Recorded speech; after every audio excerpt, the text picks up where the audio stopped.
పశ్చిమ మధ్య బంగాళాఖాతంలో ఏర్పడిన అల్పపీడనం నైరుతి రుతుపవనాల రాకతో తెలంగాణలో రాగల 3 రోజుల పాటు విస్తారంగా వర్షాలు కురుస్తాయని హైదరాబాద్ వాతావరణ కేంద్రం తెలిపింది. నేడు పలు జిల్లాల్లో అతి భారీ వర్షాలు పడే అవకాశం ఉందని వెల్లడించింది. లోతట్టు ప్రాంతాల ప్రజలు అప్రమత్తంగా ఉండాలని సూచించింది. మరిన్ని వివరాలు మా ప్రతినిధి ప్రవీణ్ అందిస్తారు. తెలంగాణ రాష్ట్ర వ్యాప్తంగా విస్తారంగా వర్షాలు కురుస్తా ఉన్నాయి. ఒక ద్రోణ ప్రభావం అలాగే నైరుతి రుతుపవనాల ఆగమనంతో రాబోయే 4 రోజులు కూడా భారీ నుంచి అతి భారీ వర్షాలు కొన్ని చోట్ల పడే అవకాశం ఉందని చెప్తున్నారు. అయితే ఏ జిల్లాకు ఎలాంటి అలర్ట్ ఇచ్చారు, ఏ జిల్లాల్లో అత్యధికంగా వర్షపాతం నమోదే అవకాశం ఉంది, మనతో మాట్లాడేందుకు వాతావరణ శాఖ అధికారి ధర్మరాజు గారు ఉన్నారు. తను తెలుసుకున్నాం. సార్, ముఖ్యంగా నైరుతి రుతుపవనాలు అనుకున్న దానికన్నా ముందుగానే వచ్చాయి. సో ఎక్కడ ఉన్నాయి, పొజిషన్ ఏంటి, అలాగే రెయిన్ఫాల్ ఎలా ఉండబోతుంది సార్? ముఖ్యంగా చూసుకున్నట్లయితే ఈ నెల 24న నైరుతి రుతుపవనాలు అనేవి కేరళ భూభాగాన్ని తాకి తర్వాత 2 రోజుల కాల వ్యవధిలోనే మనకి ఇటు తెలంగాణ 2 తెలుగు రాష్ట్రాలను కూడా తాకడం అనేది చూడొచ్చు. ప్రస్తుతం తెలంగాణ రాష్ట్రాన్ని మొత్తం విస్తరించినప్పటికీ కూడా కొన్ని దక్షిణ భూభాగాల్లో ఇవి నైరుతి రుతుపవనాలు అనేవి విస్తరించి ఉన్నాయి. వాతావరణ పరిస్థితులు అన్నిక అనుకూలంగా ఉంటే ఇవి మరింత పురోగతి చెంది తెలంగాణ అంతా కూడా విస్తరించే అవకాశాలు కనిపిస్తున్నాయి. అంటే మనం చూస్తూ ఉన్న పక్క బాంబేలో కావచ్చు, ఢిల్లీలో కావచ్చు విచ్చలవిడి వర్షం కురుస్తూ ఉంది. సో అనుకోకుండా 1.5 అవర్లోనే బాగా వర్షపాతం నమోదవుతోంది. సో హైదరాబాద్లో కూడా, హైదరాబాద్నే కావచ్చు తెలంగాణలో కొన్ని జిల్లాల్లో కూడా అలాంటి వర్షపాతం నమోదవుతుందని చెప్పి అంచనా వేస్తున్నారు. సో ఎలా ఉండబోతుంది? ఒక విధంగా చెప్పాలి అంటే ఈ నైరుతి రుతుపవనాలు అనేవి ప్రస్తుతం ఇటు పశ్చిమ కోస్టల్ బెల్ట్ తీరంలో, పశ్చిమ తీరంలో కనుక చూసుకున్నట్లయితే చాలా విగరస్గానే మూవ్ అవుతున్నాయని చెప్పొచ్చు. సో ఈ యొక్క పురోగతి చెందిన విధానం చూసినప్పుడు వాతావరణ పరిస్థితులు కూడా అనుకూలంగా ఉండడం వల్ల ఒక 2 రోజుల వ్యవధిలోనే ఇవి ఇటు 2 తెలుగు రాష్ట్రాన్ని కూడా ఇవి తాకాయని చెప్పొచ్చు. సో రానున్న రోజుల్లో మనకి నైరుతి రుతుపవనాలన్నీ ఒకసారి రాష్ట్రం అంతా విస్తరించిన తర్వాత ఈ యొక్క విస్తారమైనటువంటి వర్షాలు కురిసే అవకాశాలు అయితే కనిపిస్తున్నాయి.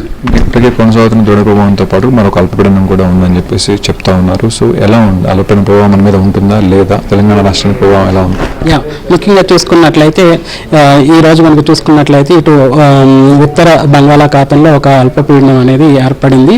సో ఇది చూసుకున్నట్లయితే ఇది ఎత్తుకు పెరిగే కొద్ది కూడా ఇటు దక్షిణం వైపు వంపు తిరిగి ఉండడం వల్ల ఇది ఉత్తరం వైపు కదులుతుంది. కాబట్టి రాష్ట్రం మీద దీని యొక్క తీవ్రత అనేది ఎట్లాంటి ప్రభావం కూడా లేదని చెప్పొచ్చు.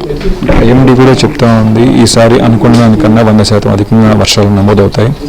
సో గుడ్ న్యూస్ అని చెప్తా ఉన్నారు. సో నిజంగా 100% పెరిగే అవకాశం ఉంటుందా? గతంలోకి అయితే రెయిన్ఫాల్ ఎలా ఉంది, గత సంవత్సరం ఎలా ఉంది, ఈ సంవత్సరం ఎలా ఉండదు?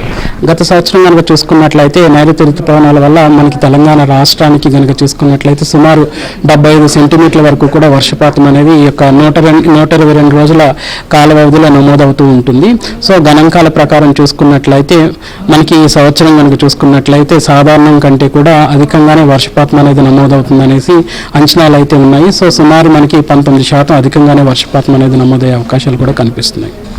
28వ తారీఖు 27వ తారీఖు కొన్ని జిల్లాలకు సంబంధించి అలర్ట్స్ జారీ చేశారు. సో అత్యధికంగా కొన్ని భారీ వర్షాలు కురిసే అవకాశం ఉందని చెప్తున్నారు. ఏ జిల్లాలకు అలర్ట్స్ జారీ చేశారు?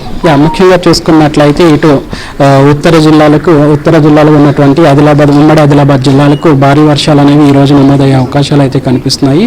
సుమారు 12 జిల్లాలకు ఎల్లో కలర్ అలర్ట్స్ హెచ్చరికలు అనేవి జారీ చేయడం కూడా జరిగింది. సో ఇటు చూసుకున్నట్లయితే ములుగు, అలాగే భద్రాద్రి కొత్తగూడెం, అట్లాగే ఉమ్మడి ఆదిలాబాద్ జిల్లాల్లో కూడా భారీ వర్షాలు అనేవి నమోదయ్యే అవకాశం అయితే కనిపిస్తుంది. సో రేపు ఎల్లుండి కూడా కొన్ని ఇటు భారీ వర్షాలతో పాటు కొన్ని జిల్లాల్లో అతి భారీ వర్షాలు కూడా నమోదయ్యే అవకాశాలు ఉన్నాయి. ముఖ్యంగా చూసుకున్నట్లయితే మధ్య తెలంగాణ భాగాల్లో ఉన్నటువంటి ఇటు సిటీతో పాటు అటు సంగారెడ్డి, వికారాబాద్, రంగారెడ్డి యొక్క జిల్లాలకు, అలాగే ఇటు తూర్పు జిల్లాలకు కూడా భారీ వర్షాలు ఉండే అవకాశం అయితే కనిపిస్తుంది. హైదరాబాద్కి సంబంధించి చూసుకున్నట్లయితే జీహెచ్ఎంసీ ఏరియాలో సో వర్షపాతం డ్రిజ్లింగ్ వచ్చింది, పెద్ద వర్షపాతం నమోదు కాదు. సో ఎలా ఉంటుంది ఈ రోజు రేపు? ముఖ్యంగా చూసుకున్నట్లయితే ఈ రోజు మాత్రం చూసుకున్నట్లయితే హైదరాబాద్ సిటీ పరంగా మనకి తేలికపాటి నుంచి మోస్తారు వర్షాలు. రేపు కనుక చూసుకున్నట్లయితే భారీ వర్షం అనేది నమోదయ్యే అవకాశాలు అయితే కనిపిస్తున్నాయి. సో మొత్తంగా నైరుతి రుతుపవనాల ఆగమనంతో రాష్ట్ర వ్యాప్తంగా కూడా విస్తారంగా వర్షాలు కురుస్తున్నాయి. రేపు ఎల్లుండి చూసుకున్నట్లయితే దాదాపుగా కొన్ని జిల్లాల్లో అతి భారీ వర్షాలు కురిసే అవకాశం ఉందని చెప్పేసి వాతావరణ శాఖ అధికారులు హెచ్చరిస్తున్నారు. మొత్తంగా 4 జిల్లాలకు ఆరెంజ్ అలర్ట్, అలాగే 11 జిల్లాలకు ఎల్లో అలర్ట్ కూడా జారీ చేయడం జరిగింది. Video journalist Praveen, Hyderabad.